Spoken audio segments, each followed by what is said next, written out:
All right, folks, welcome. Everybody hear me all right in the back? How about Cyberland? Cyberland, can everybody hear me? I'm going to assume yes, although I can't see the chats. Excuse me. Anybody from my class knows I'm a stickler for timing, so I don't wait for the stragglers. You folks bothered to be here on time.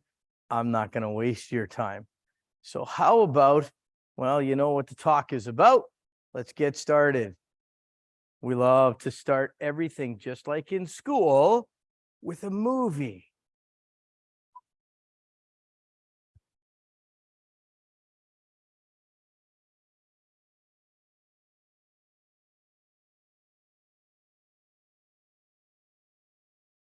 The original machine had a base plate of prefamulated amulite surmounted by a malleable logarithmic casing in such a way that the two spurving bearings were in a direct line with a panametric fam. Yes, that was once me, extolling the virtues of retroencabulation. Now, I may not be the dashing young on-camera narrator I once was, but if history tells me anything, it's that the Battle of Hastings was fought in 1066. But that's not the point. The point is that encabulation has a rich, sumptuous history with a delicate, flaky crust, relatively unknown to emergent cybersecurity personnel. Allow me to elucidate.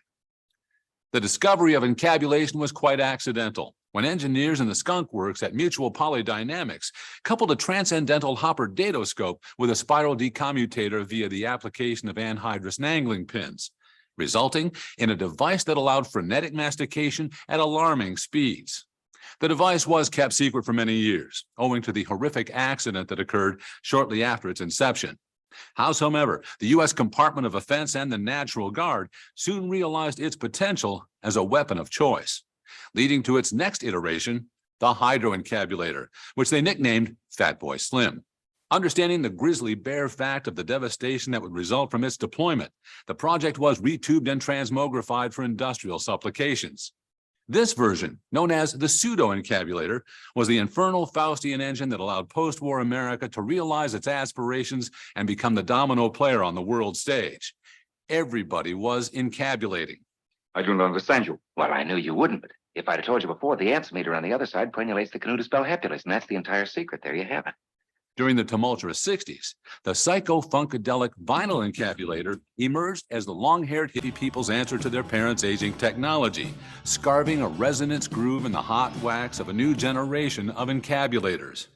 However, interest in encabulation waned precipitously until the late 80s, when the public was ready for the next transubstantiation of encabulation, the extraordinarily populist turbo encabulator. Now, basically, the only new principle involved is that instead of power being generated by the relative motion of conductors and fluxes, it is produced by the modial interaction of magneto-reluctance and capacitive directance. Which brings us to where we are today, floundering in the wake of the obscenely similar retroencabulator, featuring yours truly, living proof that leveraging existing assets is not plagiarism. Now, despite encabulation's unparalleled success in reducing sinusoidal depleneration through advanced dingle arm technology, it has failed to meet the unanticipated needs of the cybersecurity industry to create zero-trust operations in level zero monitoring environments to ameliorate zero-day process attacks. That is why, despite zero interest from industry, the SANS ICS security team has taken it upon themselves to develop an entirely new level of encabulation, unresponsive to the needs of the average consumer and undoubtedly without merit in terms of concomitant asynchronous communication with client-side connectivity. Ladies and gentlemen, ISACs of all sectors, beer included, and children of all ages, may I present the hyperencabulator.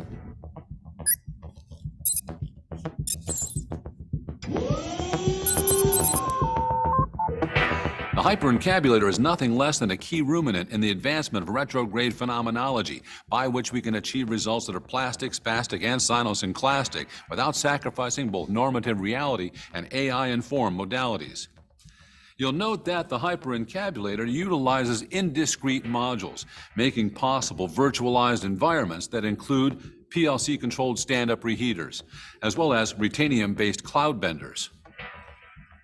It also includes a dedicated OT Security Operations Center access panel, known as the sock drawer. The primary modules of the hyperencabulator are stackable, DIN-rackable, and unhackable.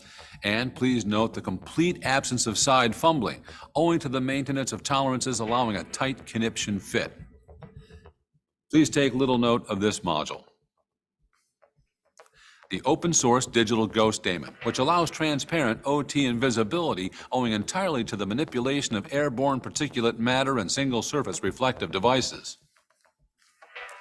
Or, for criminal infrastructure sectors where the dependability of supramotive Wendell-Sprox is essential, our handsome ransomware hypervisor is perpetually alert to SQL injections of gates tracking chips and quantum IoT identification dots.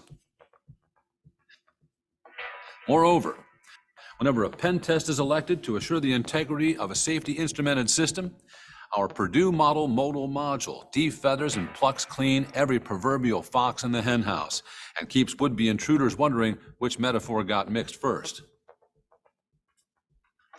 As you can see, the hyperencabulator has reached a high level of development.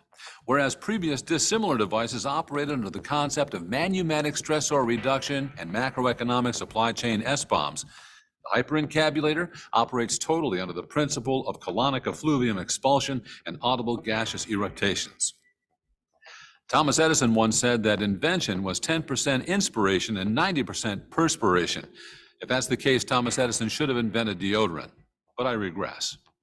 In the near future, hyperencabulation will ultimately replace all traditional cybersecurity safeguarding processes with osculating segmentation and entropic astrogation, making what was once thought to be impossible, probable. At SANS ICS Security, when we're not innovating, we're encabulating. Folks, when I talk to my wife about what I do, it's exactly what she hears. And it doesn't matter what stage of the game you're in. If you're just starting, you're new to cyber, or you're advanced in your cyber career, there are parts of the sphere that sound like this to you. I've been doing this for 25 years. And when I'm up in the lunchroom listening to some SANS instructors, that's exactly what it sounds like to me. And I'm supposed to know this stuff. So a little bit about me. By the way, you ever notice that at this point in a presentation, when you're looking at the slide about whoever's giving the presentation, that slide really doesn't mean as much to anybody else as it does to the person giving the presentation, right? That's who really cares about it. Nobody else cares. I have a digital forensics company. We do security consulting, a little bit of CTI consulting. We're the only digital investigations company in Canada that I'm certainly aware of that has a full Class 100 clean room. We do lab level data recovery, motor swaps, head swaps, reprogramming chips, things like that. And one of the very few labs that engages in criminal defense work. And people love to look down their nose at those defense wonks. Oh, you're that scumbag that gets those scumbags off of the charge. No, actually, I'm not. And if that's what you think, you've watched too many movies. Because in the real world, that's not how it works. I can't make the data say something it doesn't. The data is the data, and the data doesn't lie. And I can tell you what, if my client is guilty, I will help dig the hole that they should be in. But the data doesn't lie. That's why I always tell the lawyers that hire me, you make sure you tell your client that right now there's one person who knows what happened here, and when I'm done, there's going to be two of us. And so maybe they might want to save the ridiculous amount of money I'm going to charge them and give it to their family to look after their affairs while they're in the digger, being Bubba's wife. I teach 5 classes for SANS, Security 301, Security 401, Forensics 498, which I co-wrote, and Forensics 500, which makes me very, very nervous tonight because we have Security West's Forensics 500 instructor in the back row. So I feel like I'm under a bit of a spotlight here, so I gotta try to do good. And I teach Forensics 578, which is what I'm teaching here this week. As I said, a co-author of Forensics 498 with someone some of you may have heard of, an unknown fellow named Eric Zimmerman. Yeah, if you're in the forensics world, you've heard of Eric Zimmerman. If you're in the forensics world and you haven't heard of Eric Zimmerman, you only think you're in the forensics world. And if you want to know anything more about me, my CV is there. For anybody who's been here for 5 minutes, when I say here, I mean the rhetorical cybersphere here, you may be familiar with something called imposter syndrome. I certainly know that I have it. I wonder, what am I doing here? Why did you folks show up? Do you have nothing better to do tonight? I can't imagine that anybody came here to listen to anything that I have to say. In fact, I often wonder why people come to my classes, because I think, you probably already know way more than I know about this, and so all I'm going to do is embarrass myself. That's imposter syndrome. And I don't know too many people, especially in the advanced stages of their career, that don't have this. Matter of fact, I don't know too many SANS instructors that don't have this. And I think it's a good thing to have, not a bad thing to have. Because if you're doing things at that level and you don't have imposter syndrome, there's something wrong. You're going to see here a little later some of the things that I've done in my life. One of them was as a professional firefighter. And I'll tell you what, people would say, "Oh, you're so brave." And I'd say, "No, I'm not. I'm shit scared." Anybody runs into a burning building while everyone's running out, if you're not scared, I don't want to go in that building with you. I think that, how did I get approached to do the keynote? And the best thing that I can come up with is that nobody else answered the phone. And I'm serious as a heart attack when I say that. Oftentimes, with so many things that happen with SANS, that's the best thing I can come up with. Oh, you couldn't get anybody else to say yes, and that's why you asked me. That's imposter syndrome. I know forensics, and I'll tell you what, that's something I will brag about. I think I'm pretty darn good at forensics. But like I say, I'll sit up in the lunchroom with the instructors, and I'll be up there with pen testers and blue teams and red teams and purple teams and all of these colorful teams. And I can't understand a word they're saying. Blah, blah, blah, blah, blah. FTP, blah, blah, blah, blah, blah. SSH. It means nothing to me. And I feel so stupid. And one time, I actually verbalized that, because I'm not proud. I've got no shame. I'll make more fun of me than any of you could ever. And so I said one time, I said, "You know what? How do you guys get through a day? I mean, I can't understand a word that you're saying, and I consider myself fairly proficient with computers." And one of them looked at me, a person I respect very much, and said, "Really? When I'm sitting here with a bunch of you forensics folks, that's exactly how I feel. I can't understand a word you're saying. You talk about dumb stuff like shell bags. Shell bags, is that even a thing?" Yeah, it is. It's actually one of my top 3 favorite artifacts, along with the Windows registry. I love me some Windows registry. Oh, Friday night, little bit of Frank Sinatra, fireplace, low light, maybe a candle, and some Windows registry. I know how to have a good time. Anyway, just because you can't understand what someone else is saying doesn't mean you don't have something to say. Because this is going from starting at the very beginning, and by the way, hey folks in Cyberland, I know you're out there too. I can feel you. People have diverse backgrounds. And I can't tell you how often people will come to me and say, "How did you get started? How do I get started in forensics?" I wish there was a roadmap. If there was a single way, I could tell you. But there is no single way. Everybody's got their own story.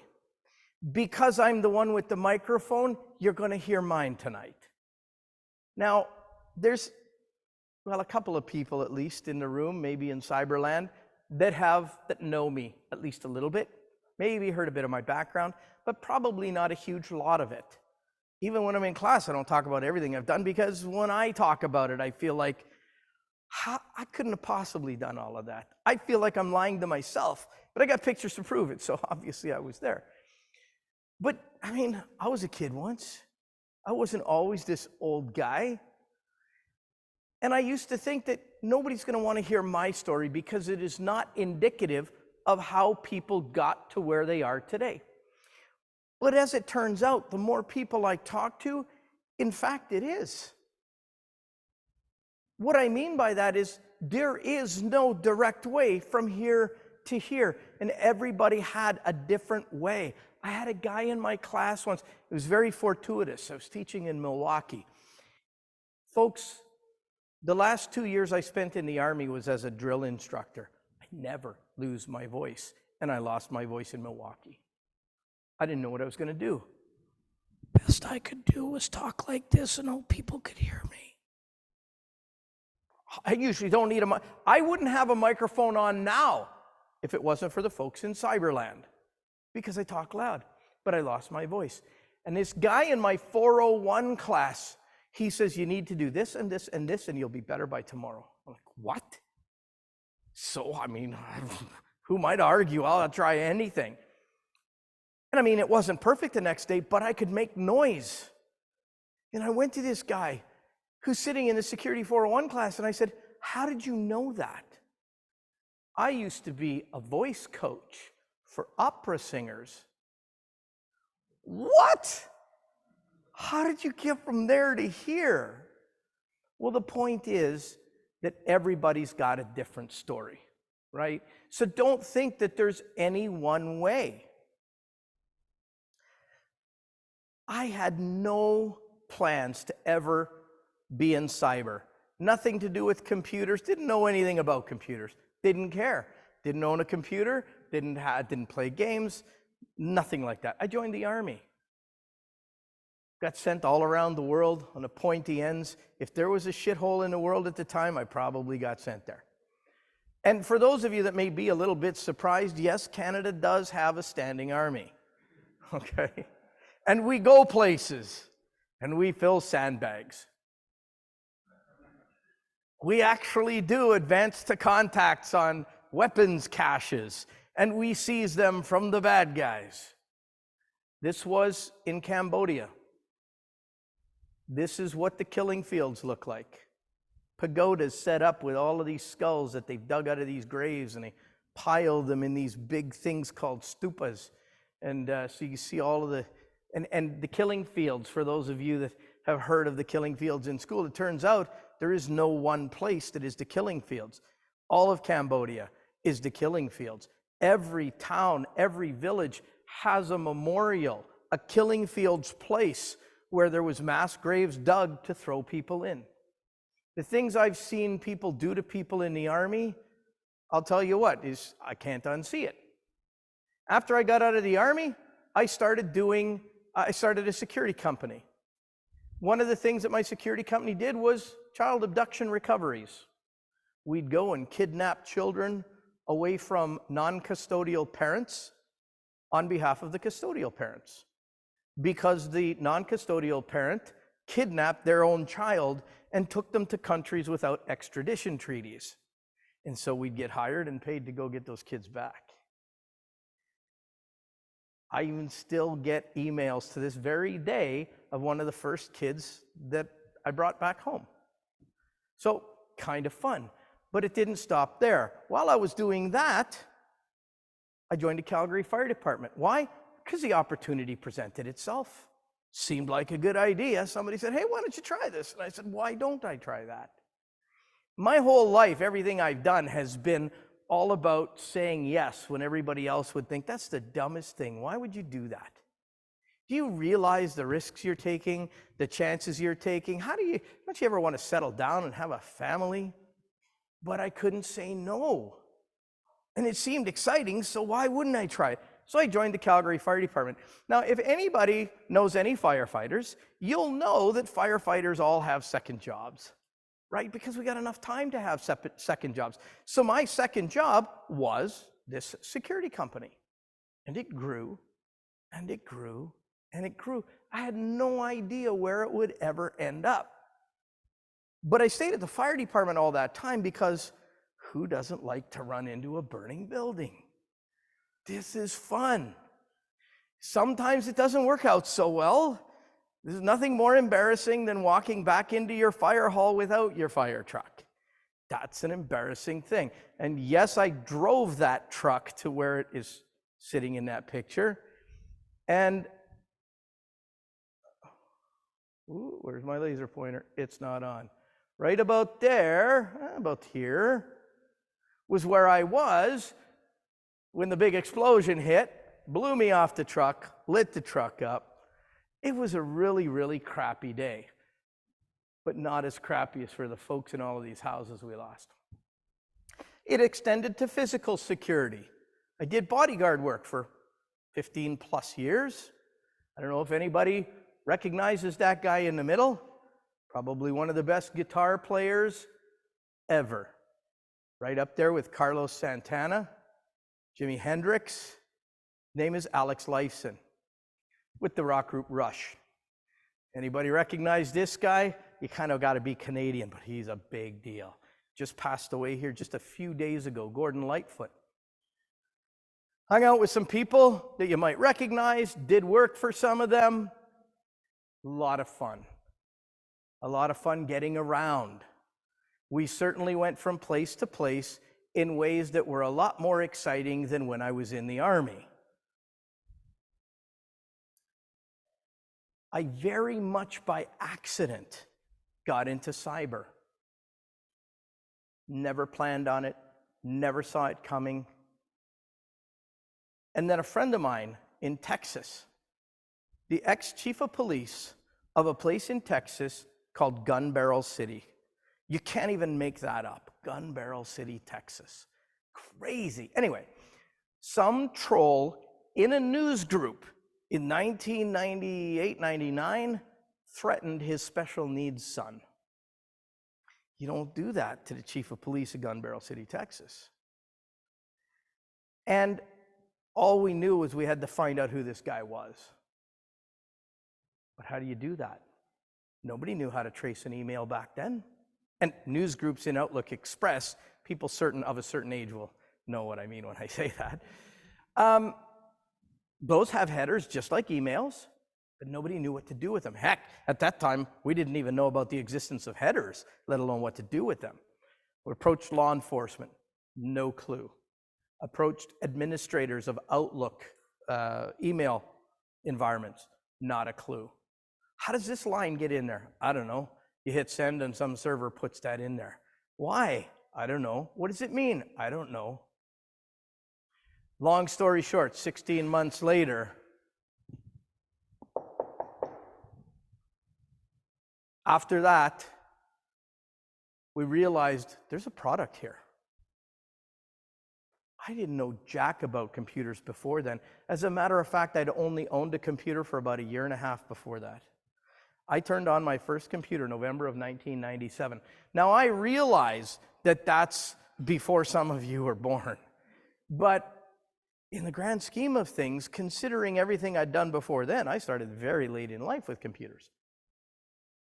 We put together a training class, and we went around for the next 2-3 years, teaching email tracing and internet profiling to law enforcement and investigators, licensed investigators. As things progressed, we started, we were presenting at conferences, ran into this guy from, what was that program called? Forensic Detective, something like that. It was like the very first iteration of forensic tools, even though it wasn't really. Anyway, long story, even longer. I started doing digital forensics with a hex editor because that's all there was. Here's kind of a timeline of how all of the overlaps work. If you were wondering, how did you do all of that stuff? Well, that's kind of a timeline of how it unfolded. Now, speaking of DFIR, I hate that term. I hate the term DFIR with a passion because it doesn't appropriately carry the context that it needs to. I wish it had DFIR, like an and sign or something in there. Maybe that would make more sense because it's digital forensics and incident response. But when we say DFIR, I mean, so many people think it's all the same thing, and it's not. But a lot of people think it is. In fact, if you go look at job postings for digital forensics, specifically, what do they want? They want people with network experience. They want people that can do the hunting and the incident response. That's not forensics, that's incident response, and they're not the same thing. But even the people that are hiring us don't understand that they're not the same thing, right? When I started out, it was easy. You know, people said, how do you start when there's no training and there's no books to buy? And I mean, the Google hadn't even been invented yet. Yeah, but we didn't have to know as much. The operating system fit on a floppy disk, well, a couple of floppy disks. The hex editor was what we used for forensics. There was no courses. SANS wasn't even doing it yet.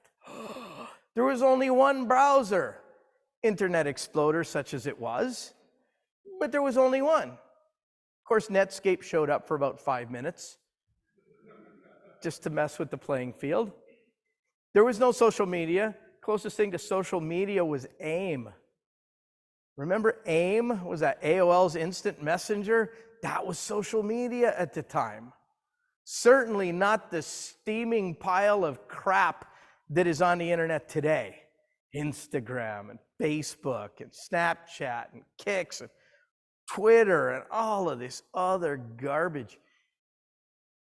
It's going to be the downfall of society. I truly believe that. I've never seen so much polarization in society as we've had since social media has gone mainstream. And you may not believe that. I don't care. That's what I believe. And I'm going to stand by and see, I told you so when the world goes to hell in a handbasket. Today, it's so much different.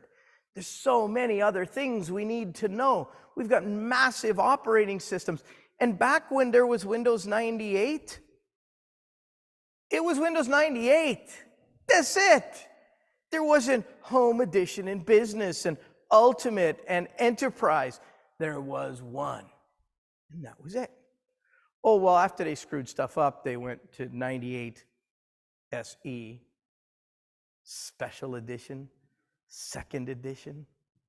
Of course, then they had to pollute the world with ME. People are still recovering from that.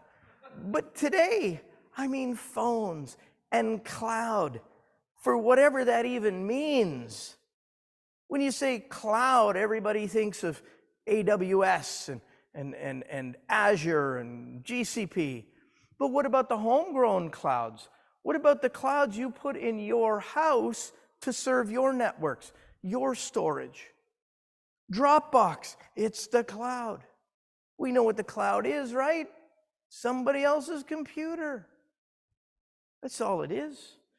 I took all the data off my computer and I walked out of my house and I went over to my neighbor's house and I walked up to their computer and I put all my stuff on their computer.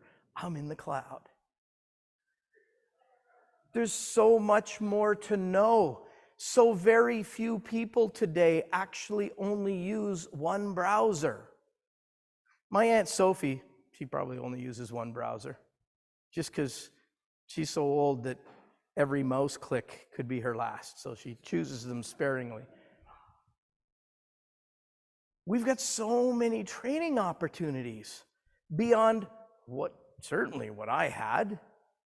You get to take your pick. Now it isn't, geez, how do I get into DFIR? It's, what course do I take next?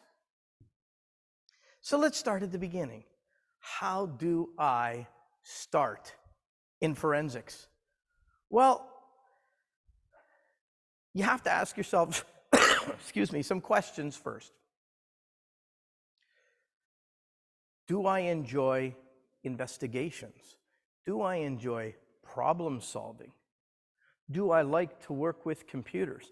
Because if the answer is no to any of those, this ain't for you. Digital forensics, and I know I should be up here, rah, positivity, love, and harmony, and kumbaya. But I'll tell you what, I didn't come here to blow smoke up anybody's ass.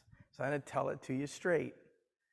If you try to do digital forensics from 9 to 5, you will only ever hopefully be mediocre at best. That is the reality. And I would suggest right now that Starbucks is always hiring baristas. Forensics is not the place to be for 9 to 5. You just don't get good at it that way. So maybe you take an A+ course. And people make fun of A+. It's a great class. It teaches people who have never touched computers before all of the hardware. How do I plug this stuff into this other stuff? What's a video card? What's an audio card? What's a motherboard? What's buses and headers and processors and Northbridge and Southbridge? Teaches you all of the stuff that gets you in the door to understanding computers. It can't be bad. I would never, ever laugh at anybody that has an A+ certification. Now, certified ethical hacker on the... I digress. You got to want to know, how do things work? You got to sit down one day and say, how did that data get from there to there? You mean to tell me that when I delete something, it's not actually gone? That's got to hit you like the biggest box under the tree at Christmas. If it doesn't, maybe this isn't for you. You've got to love this. That's number one. Otherwise, you're just going through the motions. It's okay to ask for help, but don't ask somebody to do it for you. A lot of the stuff when it comes to digital forensics can only be achieved by putting your butt in a seat and clicking and breaking stuff and figuring out how to fix it. I can't tell you how many boot floppies I wore out reinstalling Windows because I'd break it and it wouldn't boot and I wouldn't know how to fix it, so I'd reinstall Windows. And then I would try to recreate what I was doing when I broke it. Once I figured out and got pretty good at breaking it specifically in certain ways, now I could start unraveling why it broke. Now again, this is only for people of a certain age, but back in like Windows 95, 98, ME, all the way up to 2000, how often would the computer blue screen? How often would it crash? Folks, I figured out why. There was one reason for 99.5% of those crashes. And it was something called interrupt requests, IRQs. When I figured that out, and I figured out how to defeat that, my computer never crashed. And that was part of the stuff that we would teach when we were teaching email tracing and internet profiling, a little value add, and people just loved that, because everybody's computers were crashing. Well, after I taught about IRQs and how to keep your computer from, and it's very, very simple. People are like, it can't be that simple. Yeah, give it a try. But you don't learn that working at a job from 9 to 5. You learn that because you get frustrated and you get pissed off and you've got to figure out what makes this work and why did this happen and how do I stop it from happening again. And you have to fail and fail again and fail again. Day 6 of Forensics 498, we do raw data carving. Raw data carving. Not that namby-pamby, grade 1 school data recovery that folks do with carving tools. I ran PhotoRec, look what I recovered. I ran Encase, look what it carved. Yeah, how about I show you what it missed? But you'll never know what it missed if you don't know how a carving tool carves. And we recover data that has no headers anymore. that has no magic bytes, and we rebuild the data so that it works again. But it doesn't work right every single time. And it's nothing but trial and error and failure. And the hardest part to try to determine is, when do I stop trying? Sometimes that's the hardest question to answer. How do I learn about forensics? Kevin, where can I learn more about forensics? Folks, I didn't have anybody to ask that because there was nobody. I'm up there in Pump Handle, Alberta. There's nobody to ask. You just bang away and hit keys. Today, we've got so many different resources. We've got people with webinars, FOR498.com/3MM. 3MM for 3 minutes max. During the pandemic, I recorded 200 3-minute videos on digital forensics and security-related stuff. 3-minute chunks. Because I hated the fact that everybody was doing 1-hour webinars. And if you're anything like me, you would sit through half an hour of it and go, this person's never going to get to talking about what they said they were going to talk about. I just wasted half an hour. Do I give up? Do I watch it to the end? What do I do? So I made them in 3-minute chunks. If you don't like it, it's only 3 minutes. I mean, there's something we all do every day. How about you watch it while you're doing that? And then it's not a waste at all, because you know that when you're sitting there, you're staring at your phone anyway. Might as well watch a video, right? Anyway, so much resource available to us today. Sample forensic images for you to download and practice on. Never before have there been so many resources devoted to taking someone from nothing to forensicator for free. This is all free. But you can't just look at that and say, okay, I know what I'm doing, because there's a lot of myths out there. There's a lot of lies. There's a lot of things that people say that simply is not true. And you've got to try to figure out what's true and what's not. And that makes it quite difficult. We're going to come back to that. So how do I get skilled? How do I ramp up to become a forensicator? Well, you can use that previous resources list. That's a good place to start. You can go to university. But here's the problem with university, and I'm not poo-pooing university. I never went. That's just me. I felt it was more fun to go get shot at. Maybe not the best decision. Don't recommend it. But the problem with university is that when you start university, you need to be preparing yourself for stuff that isn't even known yet. And the university doesn't know what that is. You're using courseware that is potentially years old. Why? Because how do you think a university gets a course? Somebody writes it and says, I bet I can sell this to a university. And the university reviews it, goes through panels and committees, and they go, yeah, we'll teach your class. But they can't change the class without you, because you own the class. By the time this class starts getting taught, it's already outdated in the cybersphere. Don't get me wrong, you can learn a lot of the foundational stuff. Learning things like the TCP/IP stack. How many people know the OSI model? Like, intimately. Unless you're dealing with it every day, you don't remember. All people seem to need data processing. I remember somebody said something like that. You can learn that.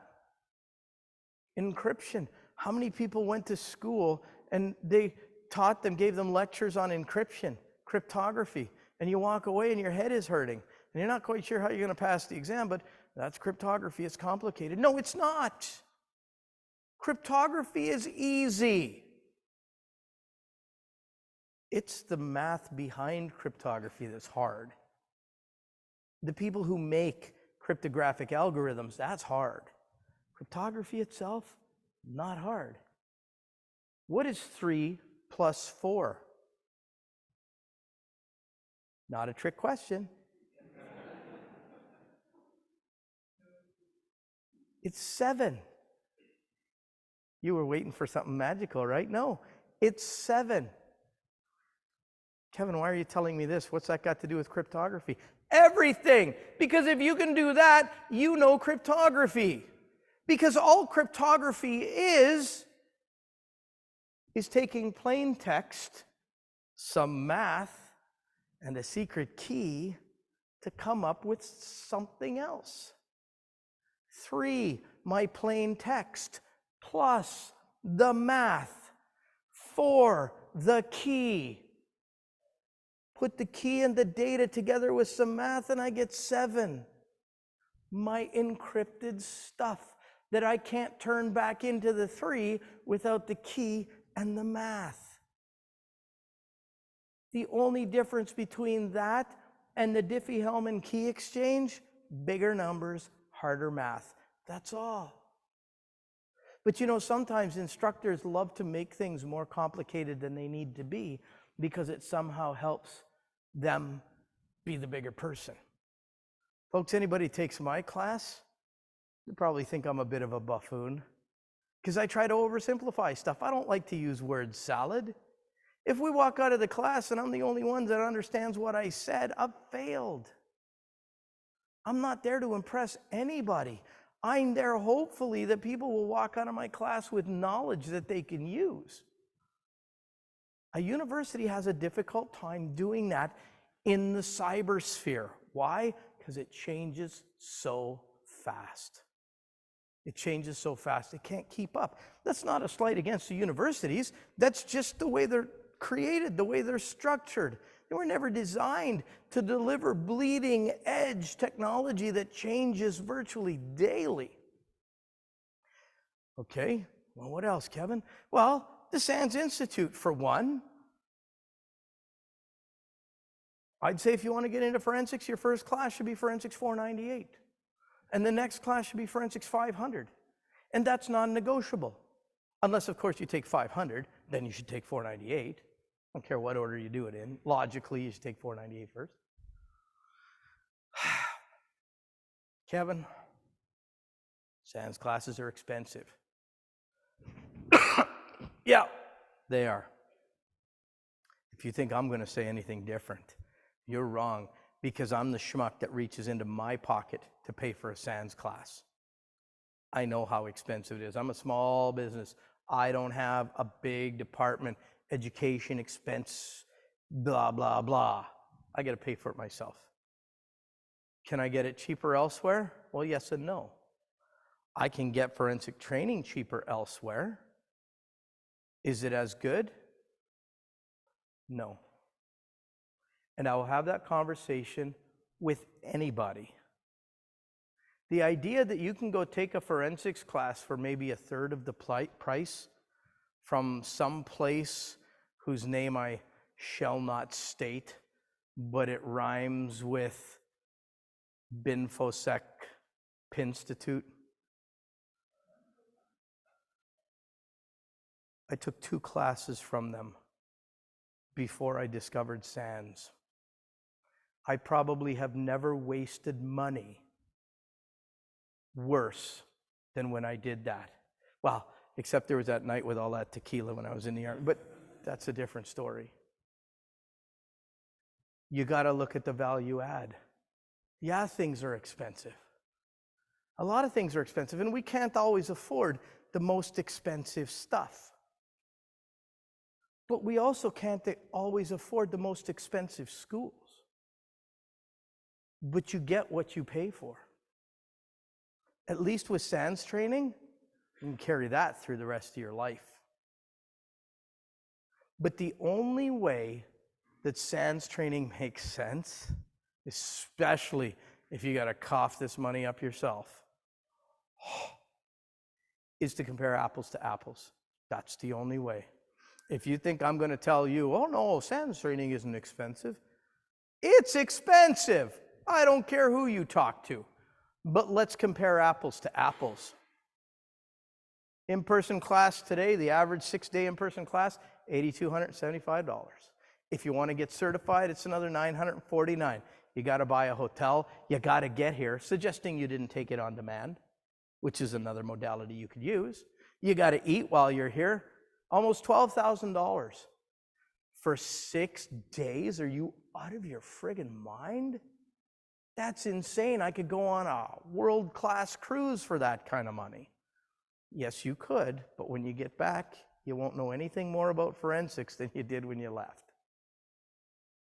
Let's compare that to your university. 2 semesters, $25,000. That's a year worth of university. And I think many of you would have to agree, $25,000 for tuition and books and living expenses is pretty cheap. Depending on the school you go to, it's probably a lot more expensive. And the price I'm putting in there doesn't include entertainment, gas, a vehicle, no shopping, no clothes, no nothing. And you had to burn a year to get to this point for twice the money. Yeah, the tuition was cheaper, but you had to live for a year. Where did that money come from? After your 6 days here, you are marketable, say with a GCFE, at a lot of different places. You go try to find a job after 1 year of post-secondary education, and everybody will be looking at you saying, how come you only stayed for a year? Are you a quitter? Maybe I don't want to hire you because you've shown me you can't stick with something. So when you look at it like this, maybe we start to see a little more value. And you say, yeah, but Kevin, I still can't afford it. Like, yeah, okay, I get to see the value, but I still got to have that cash up front. Do we really? I mean, depending on how you take your training, you absolutely do. We're going to come back to that in just a minute. But what about all of the value add? I want you to think about all of the different organizations that teach digital forensics. And I want you to think about what they give you with that tuition. And I want you to compare that to what you get from SANS with your tuition.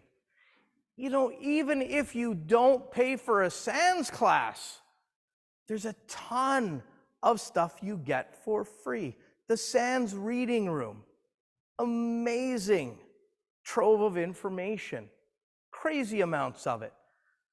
What other training institution gives you all of this? The Binfo Sec Institute. That's what you get on your way out the door. Value add. What about all of the different programs? You can't afford it? I get it. I hear you. All of these different programs. I feel that SANS does not market this enough to let you know all of the different possibilities available to pretty much anybody around the world to help them in their endeavors getting into forensics or information security. You know how I know that SANS doesn't market this enough? Because I'm a SANS senior instructor, and I had no idea before 2 weeks ago that they had all of these programs. Seems like a bad sales model to me, but whatever. It exists. They have cyber immersion academies to help you get from here to there, roadmaps for it, scholarships. SANS does master's degrees, bachelor degrees, undergrad degrees, graduate certificates in a number of different areas. Glaringly absent is digital forensics, and I assure you I'm not very happy about that. We're working on it. But all of these different things. Yeah, but Kevin, I still, I got to pay for it somehow. I'm missing work. I got to be away from my family and my work for a week. Well, we've got different modalities, different ways that you can learn, kind of like, I don't know, community college or working, taking night classes, that kind of thing. And believe it or not, if you chose to take your continuing education, your graduate degrees, your masters, your undergrads. You don't have to pay anything. Who knew? I had no idea. You don't have to pay for anything until you're making at least $40K a year, which is better than any university you'll go to. They help with placement because so many organizations know the value of a SANS certificate. We've got the work study program. You can't afford $8,200. I feel you. The very first SANS class I ever took was Forensics 500. Not so much because I needed it, but clients were asking, what qualifications do you have? I don't really have any. I started doing forensics before it had a name. By the time there was training, I already knew what I needed to know to do the work. Well, that doesn't work. That just sounds like sour grapes, right? So I started looking for the best forensic training I could find. And it turned out that everything said it was SANS, but I couldn't afford it. It's ridiculously expensive. And I'm Canadian. $8,200 to a Canadian is like $20,000. It's ridiculous. Exchange rate not so good. So I did the work study program. Pennies on the dollar, and all you have to do is come in a day early and help put together the books, the book bags. You help the organization team put the event together. And I can tell you the stuff that I heard from other work study, we call them facilitators, from other facilitators that were beside me doing this back then. I tell you what, I wanted to go hog nuts wild. I wanted to just start swinging and banging people's heads off the table. What are you saying? People saying, oh, this is exploitation. I got to pay for the privilege of them working me to death today. Working you to death? You're in a climate-controlled environment. You're putting books of working you to death. You haven't been to the places I've been. And instead of thinking about cost me $2,500 to be here and work, how about you think about it this way? I'm getting paid $5,500 to be here. Because that's how much you're saving on the SANS course just to put some books together. There's not the only way to get a discount. You could be an online moderator. Help with the online folks. Boot the computer up, make sure they can hear stuff, things like that. Pennies on the dollar. And the cool thing is, when you pay that money, you don't just get the class, you also get the on-demand for 4 months, and you get the certification attempt, all included in that one price. If you're law enforcement, folks, law enforcement gets SANS training, 50 cents on the dollar. That's how SANS gives back to the community, because there isn't enough money, and there isn't enough trained law enforcement officers in digital forensics. All right. I did all of this. I got the training one way or the other. How do I get that first job? Well, I can't answer that for you. All I knew is I just kept saying yes. And I didn't start doing forensics from the perspective of, I'm going to do this and find a job. I was doing it on the side because I loved to do it, and it was so cool to see stuff that I thought was deleted. Are you kidding me? It's like the biggest president. I already said that. It was exciting. And I can tell you, the first time someone decided to pay me for that, you're going to give me money for this. Any golfers in the room? Anybody like to play golf? One person. There's only one golfer in the room. Are you guys for real? Okay, gamers. How many gamers in the room? There we go. Now imagine somebody decided to pay you to play games. Wouldn't that be the greatest gig in the world? Sorry, honey, I got to level up. I'll be right there. Just trying to pay the bill. Listen, I don't like this any more than you, but got to make that mortgage payment. That's how I feel doing digital forensics. The only thing better than doing digital forensics, of course, besides spending time with my 10-year-old, is teaching. I get such a joy out of teaching, out of passing on knowledge, I can't even describe it to you.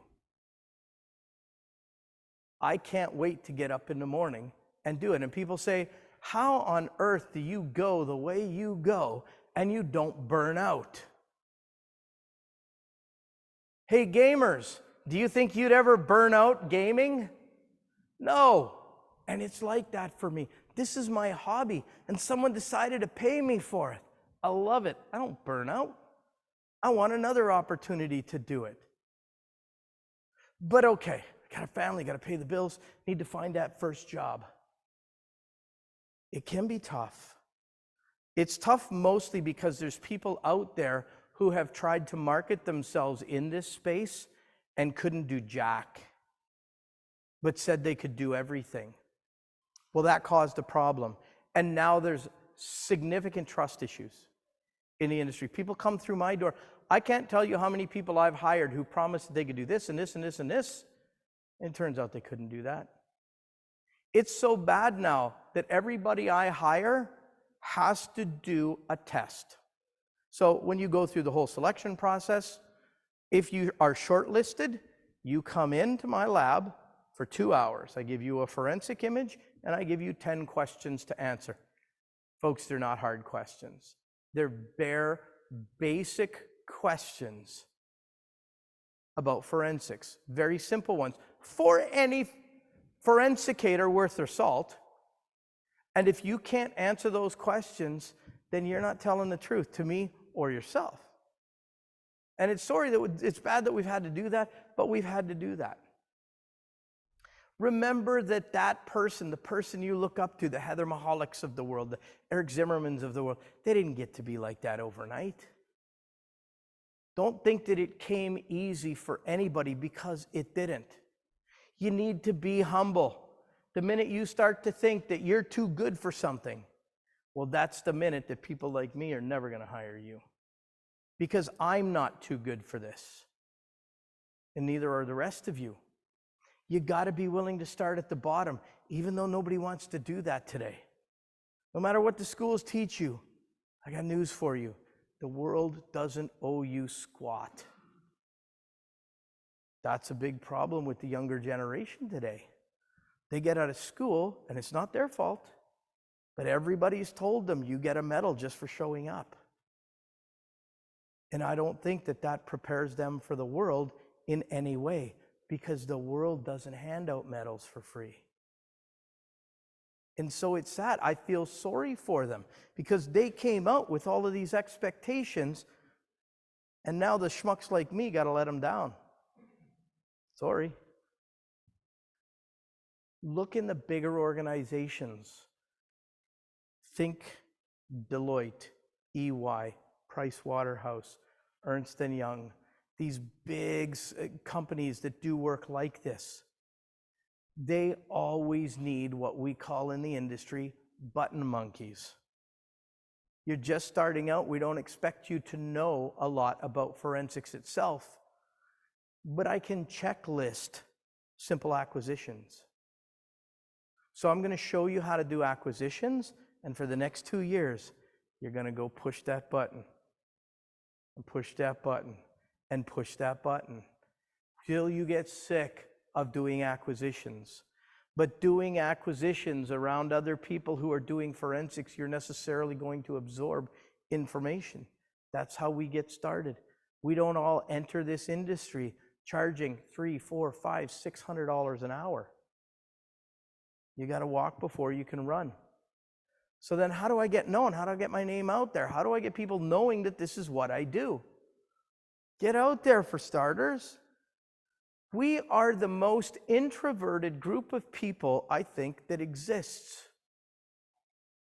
When you walk into an environment where there's a bunch of us, like at a welcome reception at a SANS conference looks a lot like the grade 7 dance. And everybody's just standing around nervous. Nobody wants to talk to anybody. Get out there. Talk to people. Don't be afraid to ask questions. If you want to talk to the instructors, we're very approachable. My job doesn't end when I walk out of the classroom at the end of the day, obviously. You want to talk, I'll talk. You got questions, I'll answer your questions. Heck, at the end of this, you're going to have my email address. Email me. I may not get back to you in 15 minutes. It may take me 15 days, but I'll get back to you. Don't be afraid to talk amongst yourselves. Don't think that, oh, they're not going to want to talk to me. They're going to think I'm an idiot because I don't know enough. Guess what? We're all idiots. There's a lot of stuff we all don't know, but there's a lot of stuff we do know. Talk to each other. Get your name out there. Join your community associations.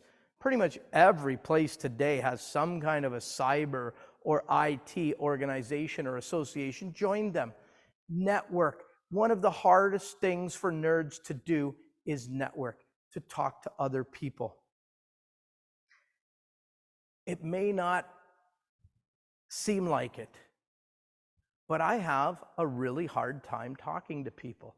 I'm the person who will be in that room full of people standing in the corner, not talking to anybody. Why? Because what could anybody possibly want to hear me say? If they wanted to hear me talk, if they thought I had something to say, they'd come and ask me a question. And I think you'd all, pretty much all of you would agree that you're the same way, right? If somebody starts talking to you, you're probably like, yeah, okay, I can do that. But I can't be the one to start the conversation. Folks, I'm very much that person. Very much. But I love to teach, so somehow I overcome that. But any social event, I'm the person in the corner, not saying anything. I'm waiting for a chance to sneak out the door so nobody sees me. Don't be that person. I can sneak out the door. I make enough money. I've done not so bad. But if you're starting out, that's not going to work for you. Volunteer. I don't mean run down at the food bank, although that's a very noble cause. But you know where you can volunteer your cyber skills? Old folks' homes are the number one. I'm sorry, I'm not the most politically correct person, so if you're not allowed to say old folks' homes anymore, I apologize. But this is a captive audience. These are people who couldn't be happier than to be able to communicate over FaceTime or something like that with their grandbabies. And I'll tell you something else, the grandbabies love it because now they don't have to come into the home with that old people smell. And they get to enjoy grandpa or grandma or aunt or uncle or whatever. And you get to go in there and help them with their cyber problems. If Mark Zuckerberg could do it, you could all do it. Huh? Remember when Mark Zuckerberg testified at Congress? They asked him after he left, what was it like? He said, imagine you have to spend 2 days with your grandparents talking them through getting a virus off their computer. It's like that. And it was, I watched it. It is an absolute embarrassment, the questions they were asking, all through ignorance and lack of knowledge. It's like you guys can hire lobbyists for everything, and you couldn't find a nerd anywhere to tell you what the good questions should be that you would ask this guy? Hire me. I'd come in for free just to ask him some of the hard questions. Because unlike most of society, I don't believe that Mark Zuckerberg built that so that I could hook up with old high school friends. He built that to make money off your backs. And they couldn't seem to figure out how to fabricate a question to get from this to this. It was an embarrassment. Volunteer at old folks' homes. If nothing else, they will love the company. And I'll tell you what, that is rewarding all by itself. Be humble. Don't walk around like you know everything.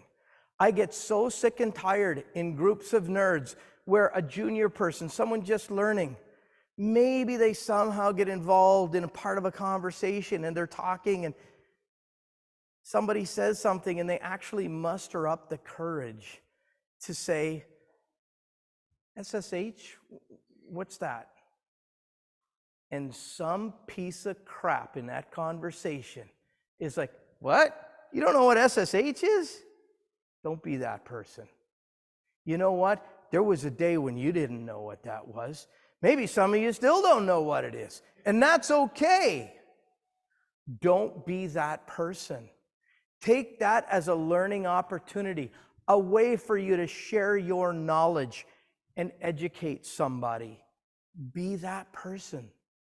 Because you know what's going to happen? The next time they have a question, they won't ask it because they'll be afraid of getting the same response.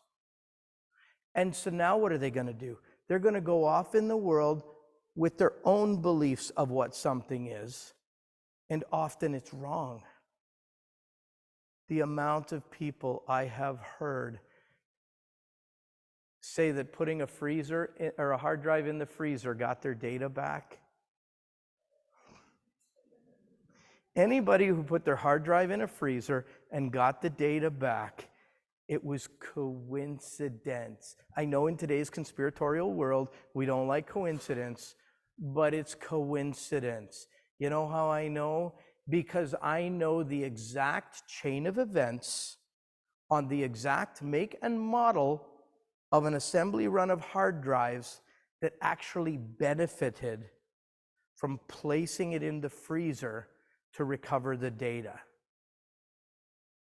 Folks, these were 4 gigabyte hard drives. Pretty sure you're not rocking those today. But this is how myths get started, right? And people say, oh, I'll just put it in a freezer because somebody told me I could do that. Oh, another one. And of course, my students know I have no filter. The rest of you are about to learn. I had an FBI agent in a 401 class who didn't know I had a data recovery lab, and we're telling stories. And he's talking about this time when him and his team kicked in a door. They were going after some child predator. Kicked in the door. And all of a sudden it's bang, bang, bang. The guy's shooting at his computer, trying to shoot a hole in hard drive. I'm ready to call bullshit right there. Okay? Because I don't know about you, I've never been an FBI agent, but I'm pretty sure that if I was, the moment I heard gunfire, I wouldn't be walking forward to look at what the person was shooting at. So the fact that this person survived this suggests to me the story probably isn't accurate. But then it gets worse. They grab the computer, they arrest the bad guy, and the hard drive, one bullet got through the platters. But it's okay because their teams were actually able to recover the data off of the platters. Folks, I got $10,000 for anybody that can prove that to me. And I will pay for your time, and I will pay for my flight to come and pay you for your time while we go find the person that did it. Because once he was confronted, all of a sudden he wasn't there. It was a friend of his that told him, okay, take me to your friend. Well, now all of a sudden it was just they heard that at a conference somewhere. Stop being that person. Lift people up. Don't crush them. If they don't know or they ask a question that is a simple question, that's your opportunity to engage someone. You never know when you're going to change someone's life by the words you use. What's an evidence file? You don't know what an evidence file is? How about we change the conversation? Because you didn't know what that was one day. There was a day when every single one of us in this class turned on a computer for the very first time. And I remember what mine was like. It started out kind of like Tron. I got this box, I took it out. It was green. It had Acer on the side.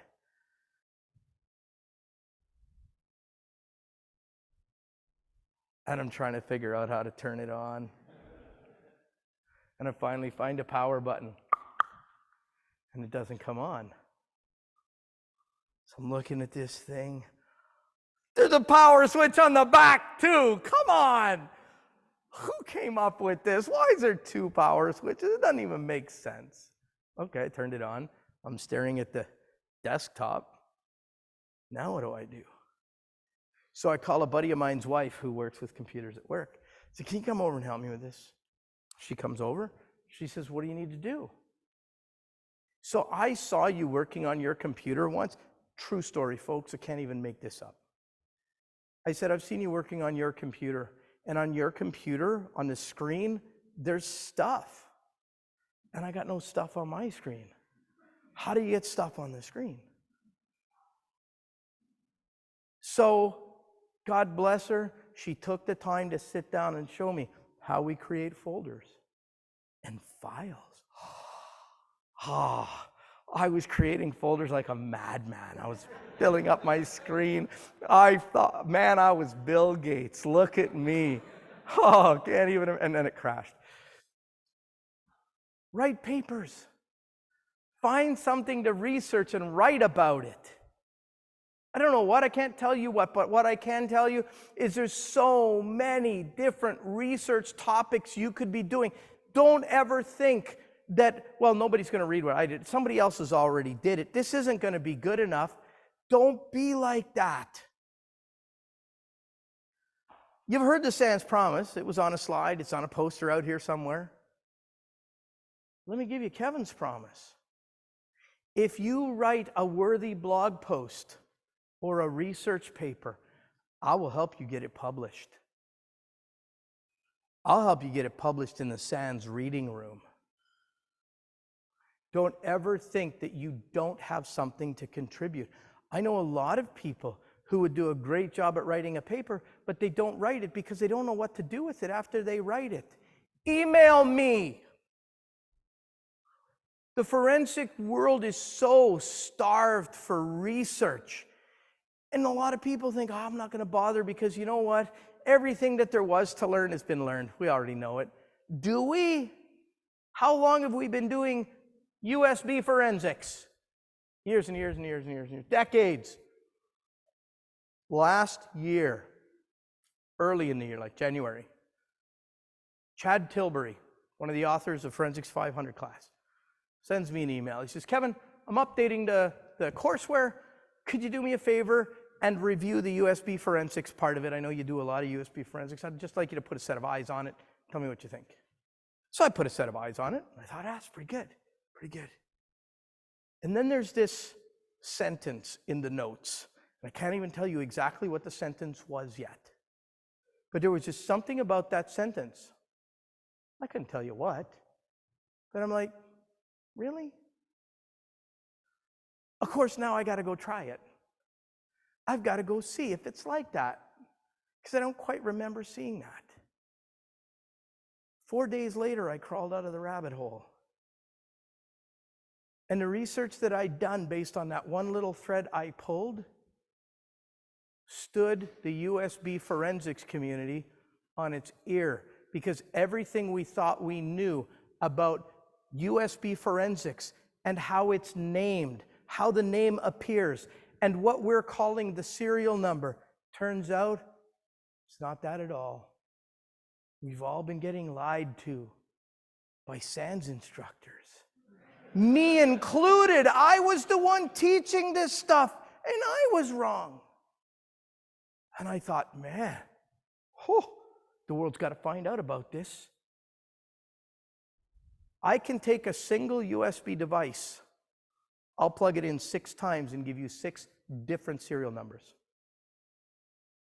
I can take 6 different USB devices, plug them all in 6 times, and the computer will look like only one device has ever been plugged in. I'm not going to get into all of the nerdiness about how and why.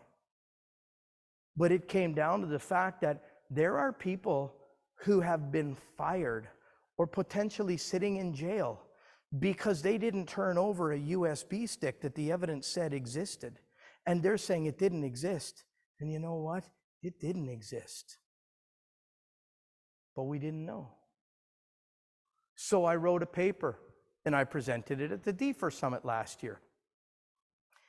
And at the end of the presentation, one of the people in the presentation puts her hand up. And I said, yeah. They said, so Kevin, what did you find out? Like, why is this happening? I don't know. I haven't got that far. I'm so shocked that it is happening. Textbooks have been rewritten because what we were teaching was wrong. I had to tell them, I don't know why. Well then, of course, one of those eternally dark and cold winter weeks in Alberta, in Canada, I decided I got nothing better to do. I'm certainly not going outside. Let's figure out why. And I did. And so maybe at the next DFIR summit, if my paper's selected, I'll be talking about why that's happening and how that's happening. Don't ever think that we've run out of research to do. You could do a research paper on basket weaving and someone will read it. Don't think you don't have something to share. Okay, so I got the first job, but how do I get there from here? I want to be Russell Eubanks. How do I get there from here? I want to be like Heather Mahalik. I want to be like Eric Zimmerman. How do I get there from here? Icons in the industry. Well, first off, a little secret for you. They're a lot like the rock stars you saw in the pictures earlier. They put their pants on one leg at a time. And when they go to the gym, they sweat and they smell. They're just like you and me. Why are you working so hard to try to be like somebody else? You be you. Sign up for speaking engagements. Folks, organizations of all stripes are always looking for speakers. You could go to the Meat Packers Alliance of America, and they will give you a speaking slot to talk about how they can conduct operations on their computers more securely. Now, you might think to yourself, I could care less about securing some butcher's laptop. You're right, but you know what that gave you? An entry on your curriculum vitae. On my CV, you're going to see an entry for doing security, bodyguard work at the Academy Awards, 2 years in a row. And in the physical security world, people will look at that and go, it's a pretty big deal. I wouldn't wish that on anybody. Do you know how much they pay the bodyguards for that gig? $25 an hour. And they don't feed you. And you're going to stand there for hours, not allowed to talk to anybody. So then why did I do it? Because it looks good on a CV. That's why. And sometimes we got to do that crappy stuff to help enhance our image. Do internships. Don't do free internships. Any company that wants you to come in and intern for free is not a company you want to do anything with. It's not right. You come to my company and intern, you're going to get paid. You're not going to get paid well. You're not going to get rich, but you're not going to starve to death either. Because what you're bringing to my lab is worth something. People look and say, oh, I got to be like that guy because look at how much money he makes. My gosh, do you know how much they charge an hour where he is? Folks, I didn't wake up charging that much an hour. It takes a long time to get there. And you have to prove that you have that value before you can start charging that money. And it gets frustrating because I'll go to oil companies with my services and say, you know what, we'd like to get in on doing your digital forensics. Okay, well, you know what, we've got another company bidding on the proposal. It's Deloitte. Okay, well, guess who won that proposal? Deloitte. And when I go to the people and I say, okay, and don't ever be afraid to do this. Okay, what did I do wrong? Why did they win over me? What could I have done better? Can you give me any pointers for next time? You know what the answer was? Nobody ever got fired for hiring Deloitte. But I want to tell you something. The forensicators that work in places like that, while they may be very, very capable, if anybody is really, really good and has the chops, they're going to leave as soon as they get really good because they know they can make a ton of money on their own if they're that way inclined. You don't wake up the first morning making that money, and it's tough. Do I charge a lot of money an hour?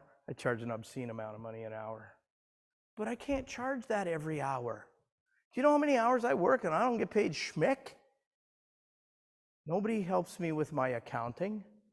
Nobody helps me with my data entry. Nobody helps me with my purchasing. Somebody needs a hard drive, I got to drive down to Memory Express and buy it. I don't get paid for that time. Be careful about what you think you know. And practice, practice, practice, practice, practice. Fail lots and practice, practice, practice. Guess what? On your own time, for free. Because that's how we get good. But if you don't love it, you're not going to do it. I can't tell you how many Twitter posts I've seen out there from people in the cybersecurity sphere. I would never work for free. If you're not paying me, I ain't doing research. Then I guess I'm not hiring you. Have a nice day. Because you know what? Sometimes you got to put some skin in the game. And research is what happens outside of 9 to 5. Because you love it, and because you're interested in it, and because you would do it even if nobody paid you for it. Like gaming. There's people that make millions of dollars a year gaming. I'm doing bodyguard work. I run into one of our pyro guys. Of course, what do you think his name is? It's Boom Boom, because that's what they call all the pyro guys. I say, Boom Boom, what were you doing before the tour? I was out with some kind of a name. What's that? Some gaming company. What were you doing for them? Dude, they rent out entire arenas, and 50,000 people will come and pay for a seat to watch 6 kids on the stage play a game. What? Gaming is a sport. There's hope for all of us. There's hope for all. And you don't even need to be in shape for this, right? I mean, I am in shape. I'm in fantastic shape. Just ask my wife. When she says, honey, you need to get in shape, I say, round is a shape. I could be a professional gamer. If you want to get into DFIR, there are some things along the path. You've got to be patient. Nothing happens fast.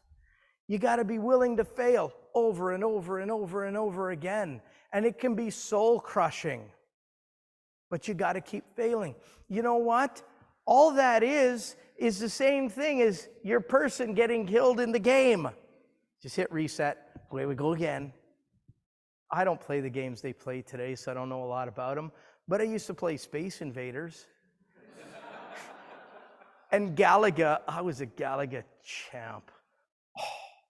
As a matter of fact, at the DFIR Summit last year, I even beat Eric Zimmerman at Galaga. That was his game, and I whooped his ass. Those games, you really get the concept of, whoop, you die. There's a new man.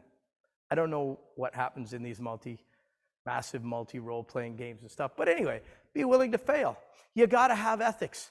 Folks, in digital forensics, if you don't have ethics, you've got nothing. Heck, I think in life, if you haven't got ethics, you got nothing. But who am I? I grew up on a farm in Saskatchewan. Your handshake was your word. That was better than any paper contract that ever existed. And if you said you were going to do something, you did it. You didn't have to worry about it. We never locked our doors. We left the keys in the car. Not because we're lazy and we don't want to have to fumble for our keys, but what if the neighbor down the road needs a car for an emergency? There's my car. Put a little gas in it before you bring it back. That's the way we ran. Doesn't work like that today, right? Ethics. What do you do when nobody's looking? If you could get away with it and nobody would ever know, would you do it? That's ethics. Passion. You got to love what you do. Folks, I've been in a classroom all day, working it hard, and I still came here to do this. Why? Because I have the passion about this. And if I could have one person in the room walk away with that passion, I've succeeded. I'm happy about that. Got to have experience. Folks, you can't learn experience from a book.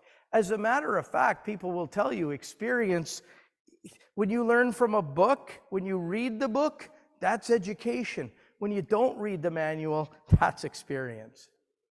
And it's so true. And persistence. You got to keep trying and trying and trying. And it starts to feel very Sisyphean, right? At some point, this rock's got to get to the top of this hill. And it will. Just don't give up. What are the challenges you face today? My gosh, back I had one operating system I had to forensicate. Now we've got tons of them and they're all different.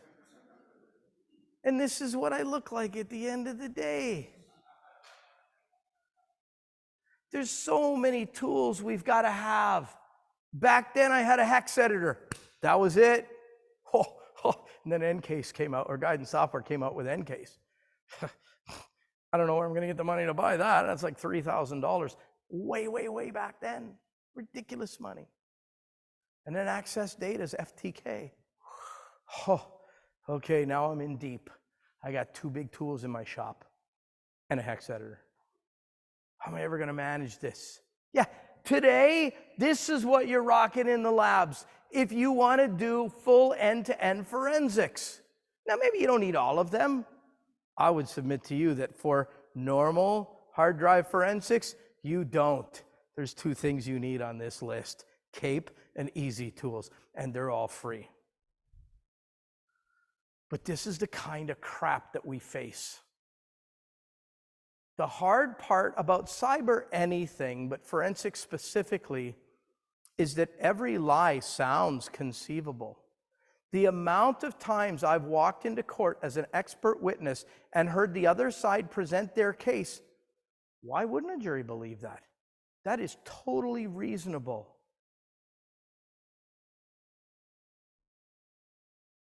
Online, 2022, this isn't even old. What's the first rule of digital forensics? The number 1 rule of digital forensics is always make a clone of the original media. Really? That's the number 1 rule? I've been failing for 25 years. I've been doing it all wrong. But if you don't know different, that's believable, isn't it? That sounds about right. Why wouldn't I make a clone? Because I don't want to work on the original. I need to work on the clone. Except you don't make a clone. You make a forensic image, and they're not even remotely the same thing. If you're working off a clone, you are changing the data as you're working. And of course, that's no good. But let's not let the facts get in the way of a good story. I mean, this website is selling a product. And besides, we all know the first rule of digital forensics, right? Come on. Come on. What's the first rule of Fight Club? We don't talk about Fight Club. Exactly. The first rule of digital forensics. We don't talk about digital. God, what's I got to do to get some laughs out of you people? Whew. How do I specialize? I've been doing it for a while now, thinking of specializing. Back when I started, there was no specialization. We didn't specialize. You picked something, and that's what you did. because you could do everything. Now there's so many other things to do. Get the basics under your belt. Be able to forensicate righteously. And then, and only then, do you even think about specializing. And people come to me, Kevin, what should I specialize in?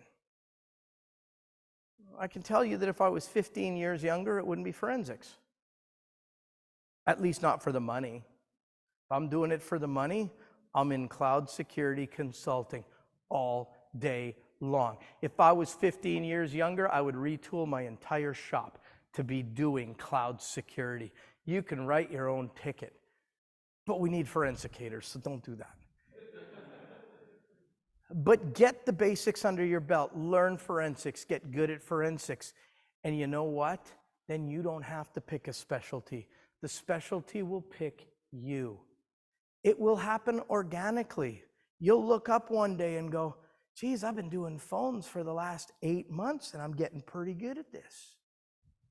Phone specialty. I've been dealing with RAM for the last year. I pull the RAM, I examine the RAM, and I get some great wins. I'm pulling BitLocker keys out of the RAM. I'm pulling passwords out of the RAM. I'm pulling fileless malware, there's no such thing, out of the RAM. I'm pretty good at this. Maybe I should specialize in RAM or reverse engineering malware. So when people say, what class should I take after this one, Kevin?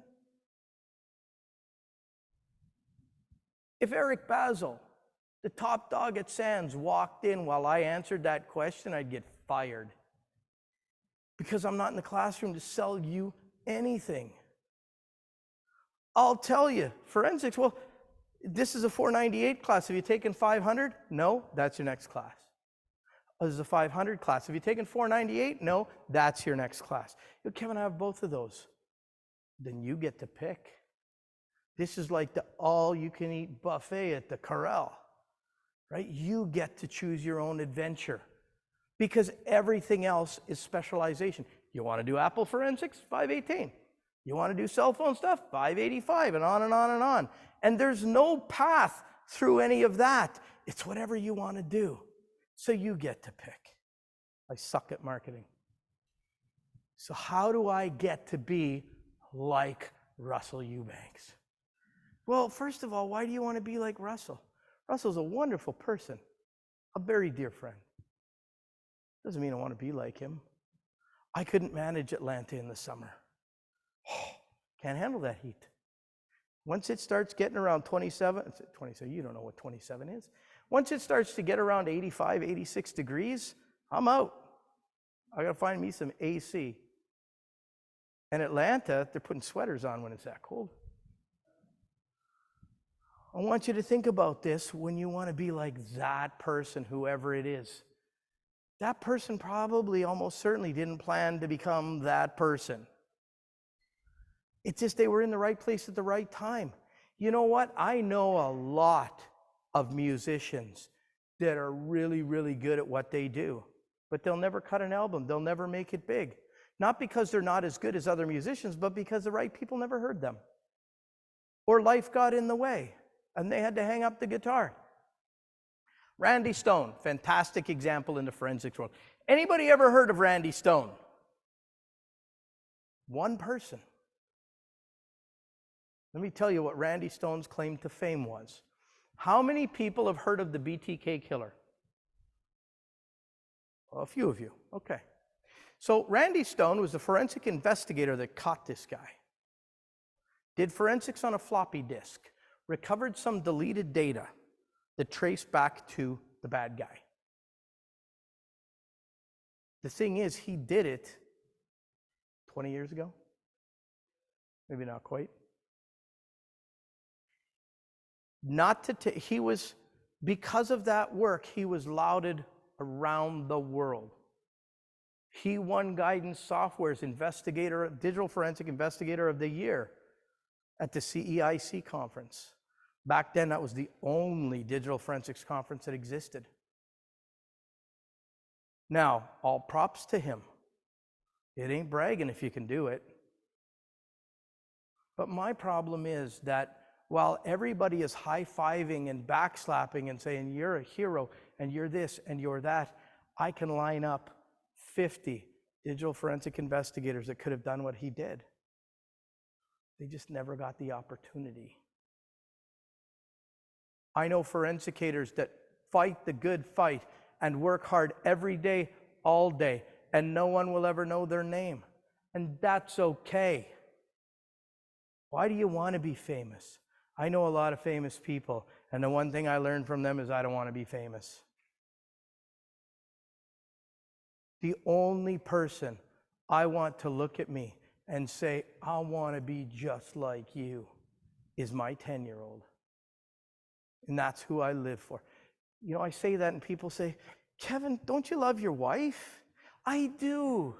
But you know what? She's already the person she is. She doesn't need me. Besides, she's got a really good life insurance policy on me, so probably better dead than alive.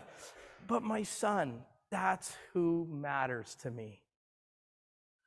Folks, I'm really humbled by the fact that you all came here to listen to me today. That you all felt that I had something important enough to say that you wanted to hear it. Or maybe you're just hanging out for the reception. I don't know. Whatever it is. Thanks for coming. And I appreciate you coming. And I'm happy to answer any questions anybody has. But don't go like this to me. I'm not that person. I'm a squirrel trying to get a nut. That's all I am.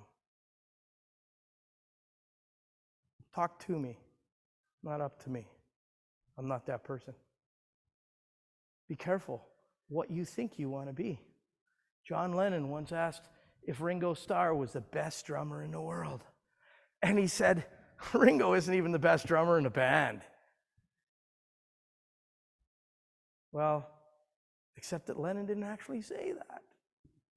And if I didn't put this slide up, many of you would walk out of the room parroting that. You know what Lennon once said? He never said that. But you go on the internet, and site after site after site will credit Lennon for saying that. And he didn't. It was some BBC comedy show. But let's not let the facts get in the way of a good social media post. Folks, here's my information. Feel free to reach out anytime. Email's always the best.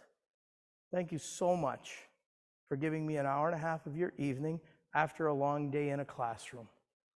Please go ahead and enjoy the reception. If you got any questions, I'm happy to field them. See, I knew everybody was here for the beer. All right, enjoy the rest of your evening.